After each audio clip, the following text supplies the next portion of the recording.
I can tell you that the number one problem in Hollywood was and is and always will be. That's the biggest problem for children in this industry. Beyond my control. Sure.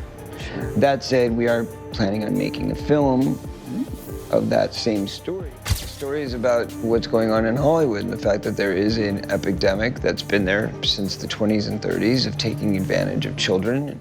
After years of cryptic interviews and explosive documentaries, Corey Feldman seems to have finally issued what some are calling his most brutal warning yet. And I really hope that there's a continuation of this and all of these scumbags get taken down because children need to be protected. Hollywood's most powerful elites, Charlie Sheen, Demi Moore, and even Barbara Walters, are in the crosshairs as Feldman lays bare what he claims is a decades-long conspiracy to protect abusers. The story is about what's going on in Hollywood and the fact that there is an epidemic that's been there since the 20s and 30s of taking advantage of children and taking advantage of parents who are unaware of what's going on with their children. And, that plays out in all sorts of different ways, from feeding drugs to kids to making them get drunk and doing things that are inappropriate. But what exactly has Feldman revealed about the darker side of Hollywood's golden age? And why is his warning sparking viral headlines across the globe? I can tell you that the number one problem in Hollywood was and is and always will be. That's the biggest problem for children in this industry. Has Corey Feldman uncovered the real reason behind Corey Haim's untimely death? You let me get around in my life, man, raped, so to speak, when I was about 14 and a half, and I'm saying this right now. And could Feldman's revelations lead to a complete takedown of Hollywood's untouchables? Let's dive into the story that's rocking the entertainment industry. At the center of Feldman's latest statements is his ongoing fight for justice for his late friend, Corey Haim. Feldman has long alleged that Haim was systematically by powerful figures in Hollywood, including Charlie Sheen. Corey Feldman has long claimed that Corey Haim's tragic death wasn't accidental. For years, he's fought to expose the sinister figures in Hollywood who prey on young stars. But his shocking statements about Charlie Sheen and others raise more questions than answers. It all started with a meteoric rise. Corey Haim and Corey Feldman, two of the biggest teen stars of the 80s, were known as the two Coreys. Together, they starred in blockbuster hits like The Lost Boys and became symbols of Hollywood success. Corey Haim, come here for a second. He's in the movie with me. This is Corey Haim. He was in Lost Boys, and he was in the movie License to Drive, which is coming out in August. And we're doing that movie together, too. Yep. But behind the fame, Corey Haim was battling a silent nightmare. While Feldman managed to stay in the limelight, Haim's life was spiraling out of control. His struggles with substance abuse were well documented, but few knew the deeper demons that haunted him.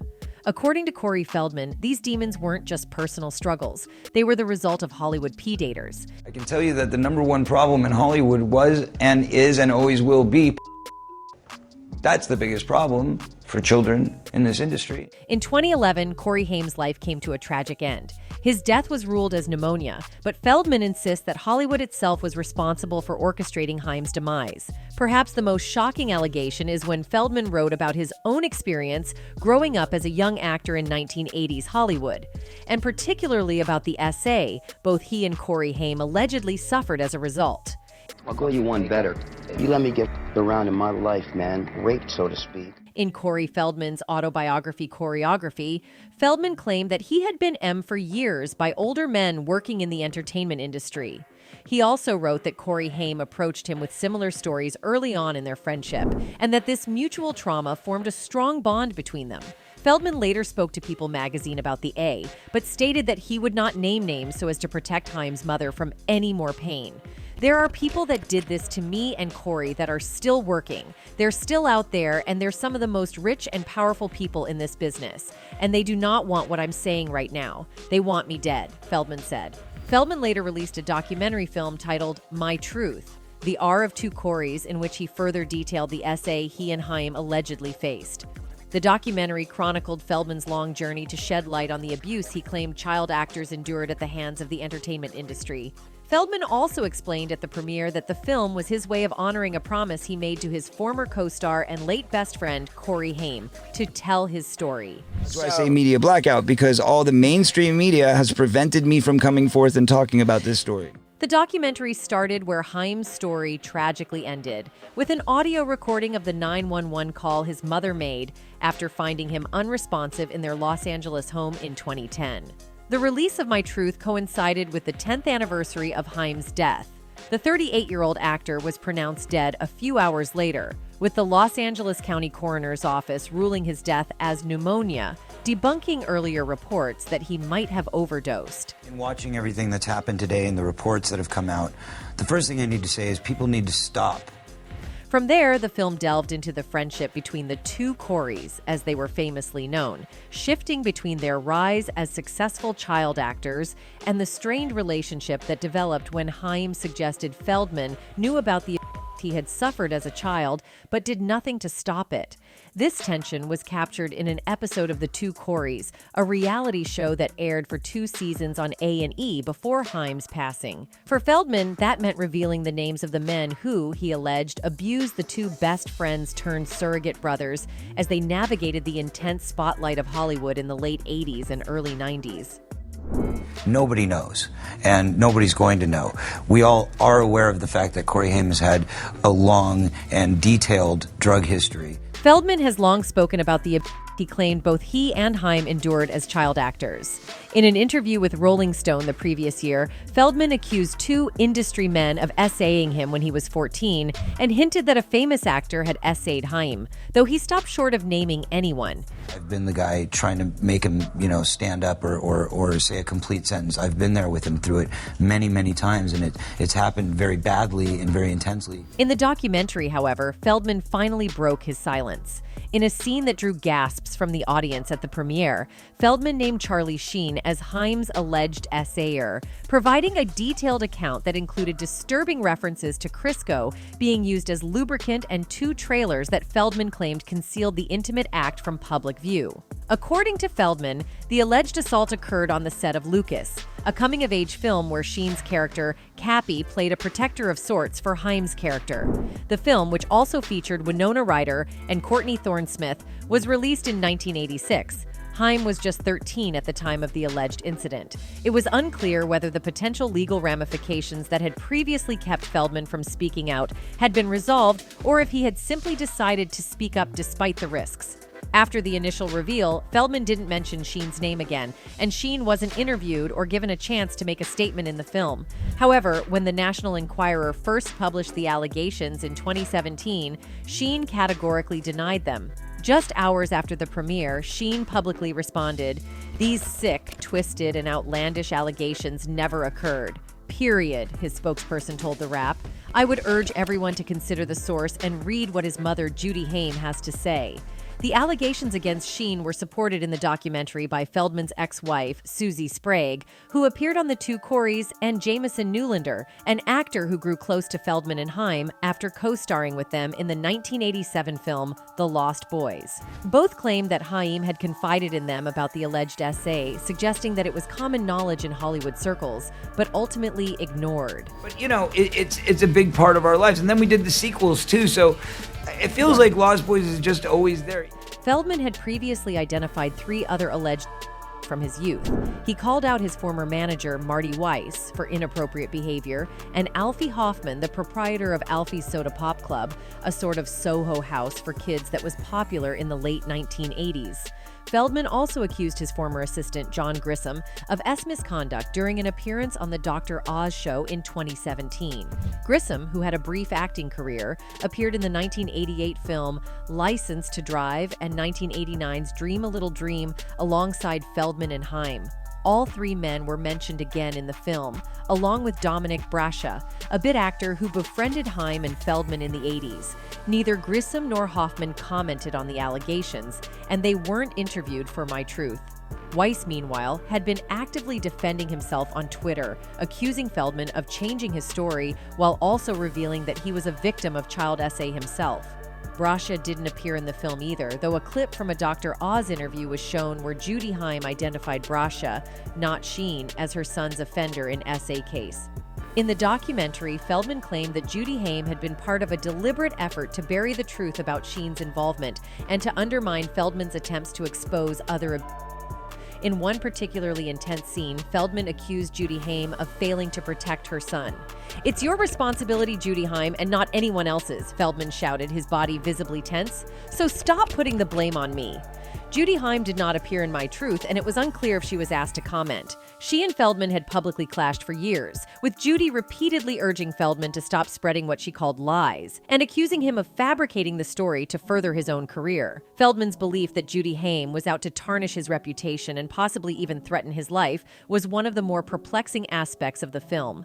Alongside the film's director, Brian Hertzlinger, who also appeared in the documentary, Feldman delved into the antagonism between his fans, whom he affectionately called his Feld fam, and a group of detractors known as the Wolf Pack. Feldman labeled Judy Haim as the queen of the Wolf Pack, accusing her of actively fueling efforts to silence him through intimidation tactics and an online propaganda campaign.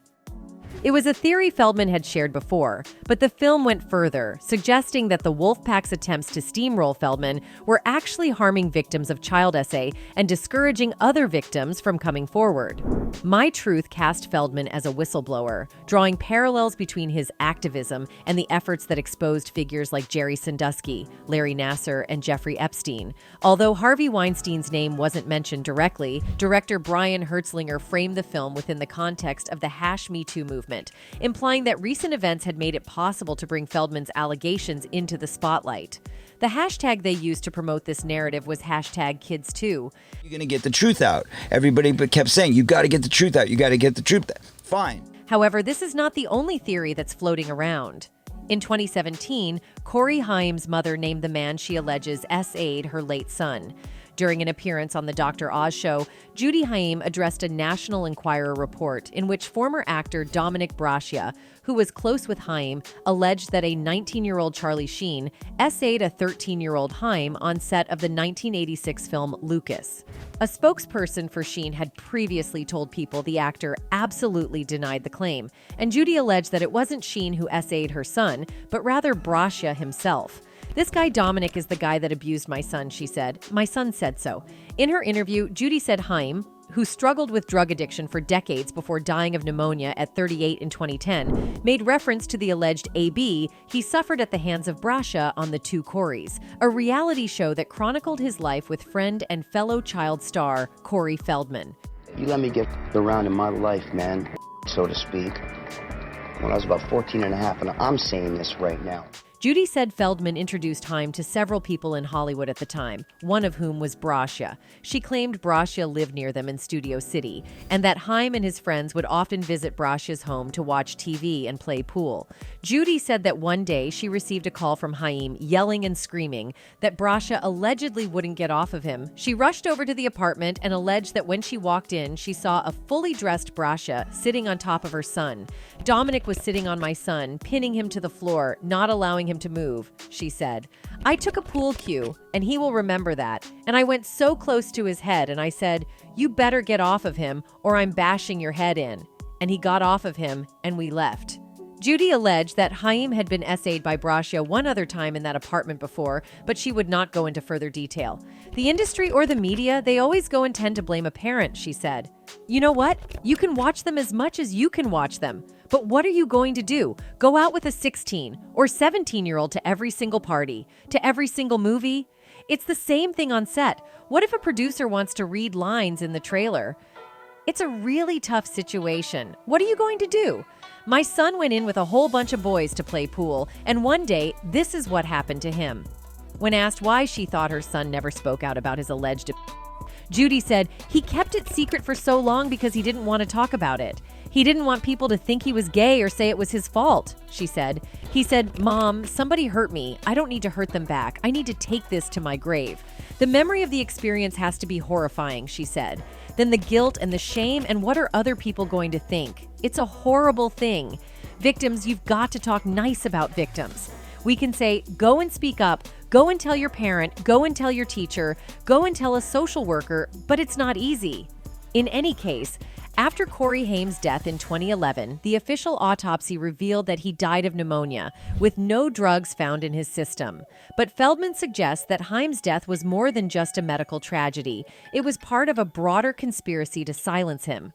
While Haim had a well-documented history of drug abuse, the clean toxicology report left many wondering how someone so young and seemingly healthy could succumb to such an illness.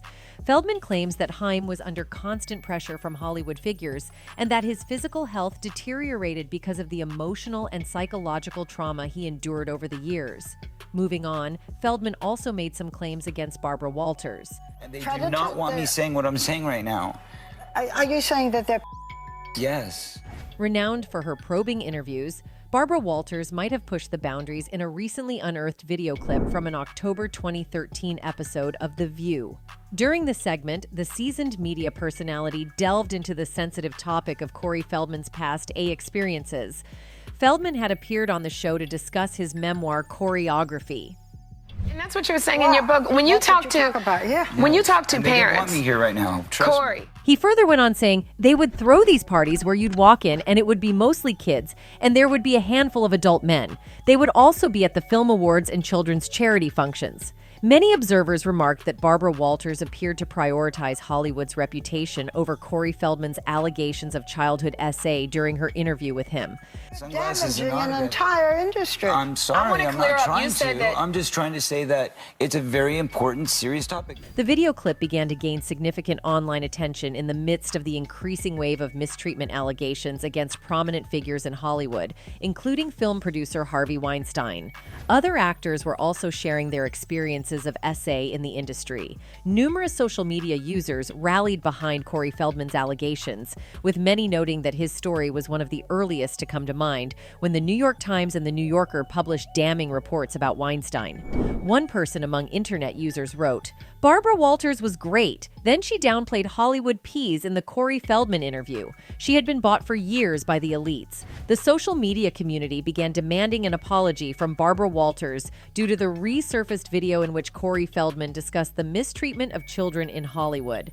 This incident marked just one instance where Walters faced public scrutiny for her interviewing techniques. The veteran ABC host had faced previous criticism for seemingly favoring powerful figures within the Hollywood industry. Prozac? No. Stop. Prescription drugs? Didn't work. The Prozac didn't work. Are you a good mother? Yes, I'm an excellent mother. Ever do drugs in front of your child? My God. In any case, Corey is not the first celebrity to experience the shady side of Barbara Walters. Barbara Walters, recognized for her tenacity as an interviewer, drew criticism in 2000 when she repeatedly questioned Ricky Martin about his SO, an experience that made the singer feel violated. In a 2000 interview, the renowned journalist persistently questioned pop star Ricky Martin about persistent rumors regarding his SO.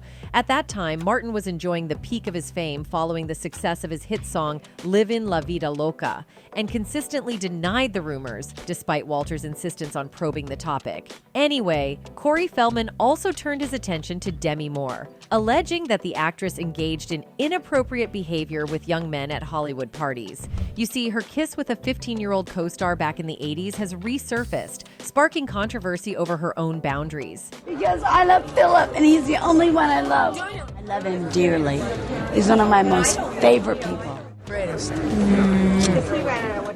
In this resurfaced footage, Moore, 19 at the time, is seen kissing her 15-year-old co-star Philip Tanzini 3 times. The footage was supposedly innocent, a celebration of friendship. But today, many question if this would be viewed as innocent if their roles were reversed. So how does Moore's controversial past tie into today's revelations? Tony Busby's legal pursuit doesn't just focus on Diddy, but also promises to shine a light on enablers. The exclusive white parties hosted by Diddy, where Moore was photographed with her then-husband Ashton Kutcher, have been described as luxurious, but also suspicious. Young stars, newcomers, and Hollywood elites all mingled at these events, raising the question, were there boundaries? They would pull away the better-looking younger kids and keep them for their own after party, and it would turn into a pool party. And then they'd have their rules. Oh, there's no swimsuits on in the pool. Hollywood is no stranger to controversy, especially when it comes to its star-studded party scene. Demi Moore, a name that has echoed through Hollywood for decades, often finds herself at the center of conversations involving younger men. From her famous relationship with Ashton Kutcher to more recent connections, rumors hint at a potential pattern. And now, fans are beginning to wonder, could Demi Moore be linked to the same controversial Hollywood elite circles associated with stars like Diddy, where rumors of questionable dynamics have surfaced? Long before her Hollywood relationships made headlines, Demi Moore stirred controversy in 1982. At just 19 years old, Moore shared a kiss with 15-year-old actor Philip Tanzini during a public appearance on the set of General Hospital. But it wasn't just the kiss itself that raised eyebrows. It was what Moore told Tanzini. We're gonna get married, by the way. Don't let her husband find out. I can't wait. While Moore and Tanzini's relationship was likely nothing more than a playful connection, fans look back on this event as an early sign of Moore's attraction to younger men. It's almost as though this interaction set a precedent that she would carry into her later Hollywood relationships. In hindsight, fans are now wondering if Moore's early interactions with Tanzini laid the groundwork for what would become her pattern of dating significantly younger men. Could it be that Hollywood's elite social scene, which has been known to blur age lines, influenced her taste from the start? Some fans certainly think so, especially as Moore would go on to date and marry men much younger than herself.